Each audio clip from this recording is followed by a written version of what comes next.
नमस्कार. ज्योतिष केंद्राच्या सर्व लाडक्या प्रेक्षकांचे मनःपूर्वक स्वागत. तुमच्या आयुष्यात सध्या खूप मोठी उलथापालथ सुरू आहे का? असं वाटतंय का की कितीही कष्ट केले तरी नशिबाची साथ मिळत नाहीये?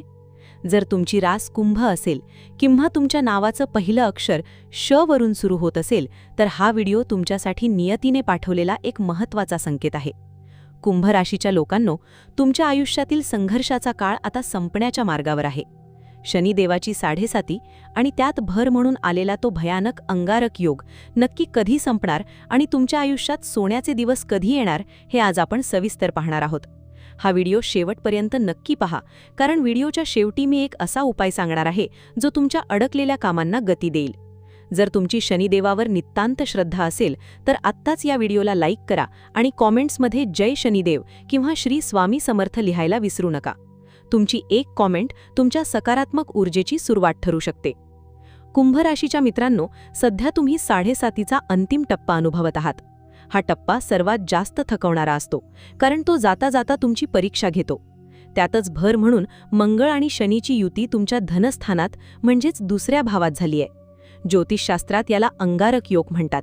विचार करा, एकीकडे थंड आणि शिस्तप्रिय शनिदेव आणि दुसरीकडे अत्यंत उष्ण आणि रागीट मंगळदेव.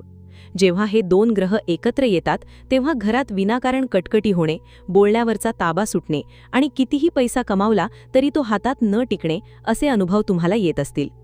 कदाचित तुम्हाला सध्या खूप जास्त मानसिक दडपण किंवा डिप्रेशन जाणवत असेल. पण घाबरू नका, कारण 11 मे 2026 रोजी ही युती तुटणार आहे. मंगळदेव इथून बाहेर पडून त्यांच्या स्वतःच्या मेष राशीत प्रवेश करणार आहेत. हा बदल तुमच्यासाठी एखाद्या मोठ्या सुटकेपेक्षा कमी नसणार.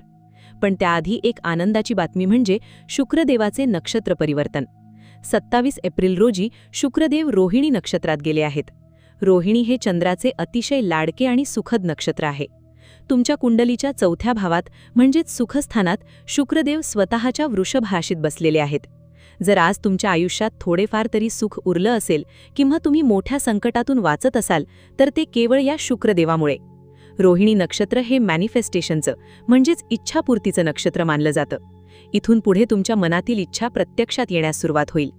हे नक्षत्र प्रेम, नवीन नात्यांची सुरुवात आणि आर्थिक सुबत्तेचं प्रतीक आहे. 14 मे पर्यंत शुक्र तुम्हाला सावरतील आणि 15 मेला तर आणखी मोठा चमत्कार होणार आहे. 15 मे रोजी शुक्र आणि गुरु यांची युती तुमच्या 5व्या भावात होणार आहे. याला ज्योतिषशास्त्रात लक्ष्मी योग म्हणतात. हा असा योग आहे जो कुंडलीतील हजारो दोष एकटाच नष्ट करू शकतो. तुमच्या आयुष्यात अचानक बदलाचे वारे वाहू लागतील. पण थांबा, हा बदल नेमका कोणत्या क्षेत्रात असेल? करिअरमध्ये प्रगती होईल की व्यवसायात? हे जाणून घेण्यापूर्वी जर तुम्हाला ही माहिती महत्त्वाची वाटत असेल तर चॅनलला सबस्क्राईब करून बेल आयकॉन नक्की दाबा, जेणेकरून नशिबाची एकही अपडेट तुमच्याकडून मिस होणार नाही. आता चर्चा करूया तुमच्या आरोग्याची. सध्या राहू तुमच्या पहिल्या भावात आहे. राहू म्हणजे काय, तर ज्याला सतत लोकांचं लक्ष आणि प्रसिद्धी हवी असते.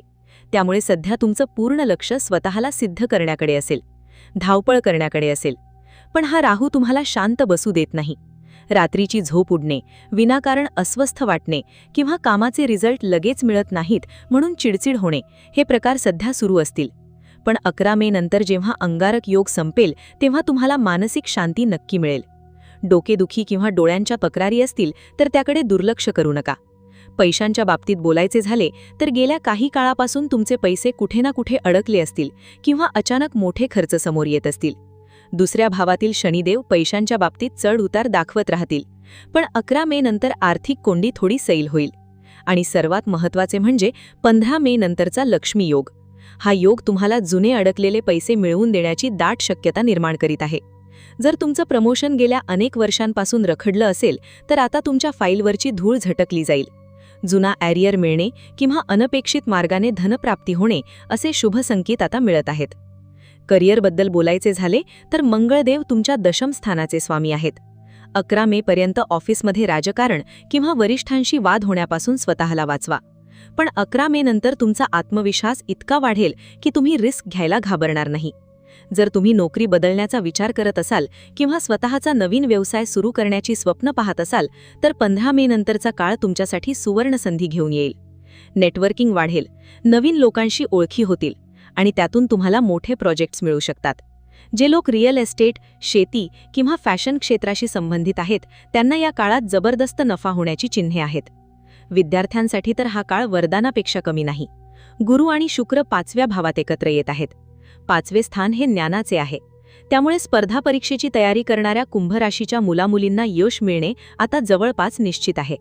तुमची एकाग्रता वाढेल आणि गुरुच्या कृपेने तुम्हाला योग्य मार्गदर्शकही मिळतील. आता वळूया तुमच्या वैयक्तिक आयुष्याकडे. प्रेम संबंधांसाठी हा काळ एक्सलंट आहे. जर तुमच्या जोडीदाराशी काही कारणाने ब्रेकअप झाले असतील किंवा गैरसमज निर्माण झाले असतील तर हा काळ रियुनियनचा आहे. शुक्र आणि गुरुची कृपा तुमच्या नात्यात पुन्हा गोडवा निर्माण करेल. समोरच्या व्यक्तीला त्यांच्या चुकीची जाणीव होऊन ते पुन्हा तुमच्याशी संपर्क साधू शकतात. मात्र जे विवाहित आहेत त्यांनी थोडी काळजी घेणे आवश्यक आहे. तुमच्या 7व्या भावात केतू बसलेला आहे. केतू हा विरक्तीचा कारक आहे. त्यामुळे पती-पत्नीमध्ये वैचारिक मतभेद किंवा भावनिक दुरावा जाणवू शकतो. एकमेकांवर संशय घेण्यापेक्षा संवादावर भर द्या. कुंभ राशीच्या मित्रांनो, आता वेळ आली आहे त्या प्रभावी उपायाची. 7.5चा त्रास कमी करण्यासाठी आणि नशिबाची साथ मिळवण्यासाठी दर शनिवारी पिंपळाच्या झाडाला जल अर्पण करा. पण त्यासोबतच या काळात भगवान कालभैरव आणि महादेवाची उपासना करणे तुमच्यासाठी अत्यंत फलदायी ठरेल. शक्य असल्यास शनिवारी माशांना कणकेचे गोळे खाऊ घाला. यामुळे राहू आणि शनीचे दोष कमी होतात. मनाच्या शांतीसाठी 5 रतीचा चांगल्या प्रतीचा गोमेद रत्न तज्ज्ञांच्या सल्ल्याने धारण करणेही तुम्हाला फायदेशीर ठरेल. आयुष्यातील संकटेही कायमस्वरूपी नसतात.